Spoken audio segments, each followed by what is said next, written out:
Значи, нашето собирање, нашиот протест е во знак на револт и згрозеност и шокираност од постапката на вице-премиерот Пешевски, кој физички го нападна Саша Политико. Саша Политико со ништо не едноставно има право на активизам, има право на свој израз на делување и со ништо не го загрозил и не заслужува физички напад никој од нас, не само Саша. Особено што поскандалозно од однесувањето на Пешевски е соопштението на ВМРО-ДПМН кој го охрабрува таквото насилство на некој начин, затоа што во нивното соопштение се кажува дека тој тоа го заслужил меѓу редови. Тоа значи дека таквото соопштение ги охрабрува сите да се справуваат со неистомислениците и со незгодни прашања на начин на кој што Пешевски се справи со Саши Ивановски. Ние бараме оставка од вице-премиерот Владо Пешевски и сметаме дека тоа е најмалку што може да го стори во еден демократски амбиент како што сака и претендира земјава да биде.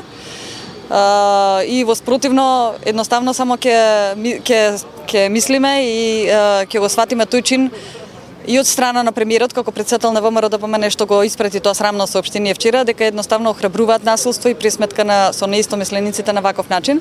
Оваа хајка со неистомислениците преку портали, пропаганди и скриен и со тужби, една софистицирана агресија, значи трае со години, меѓутоа ова беше веќе брутално покажување на сила, физичка сила и напад што се казнува со затвор и мора да се одговара кривично.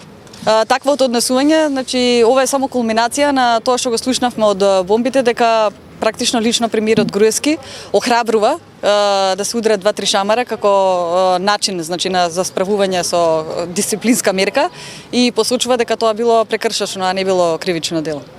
Кажува дека јас сум хеклер, а хеклер е некој што ги прекинува владините промоции. Јас секогаш чекам да заврши промоцијата и после поставувам прашање. Никогаш не сум прекинал сечење лента, промовирање на пат или не знам што и да било, или пресконференција. Никогаш не сум прекинал пресконференција. Секогаш чекам да заврши пресконференцијата и после пресконференцијата ако има прашање, има, ако не дозволат, тогаш си поставам прашање, не може да чекам некој да дозволи дали може да му да го прашаме. Нема он што да дозволи дали да го прашаме. Наша задача е да го прашуваме, ама по настано. Така да ја не сум хеклер и со мене не треба да се постапува како што насител кажа во вестите со насилие, со апсење. Ја никого не сум прекинал во работата, после работата си поставувам прашање, тоа прашање може да им се допаѓа, но тоа е тоа.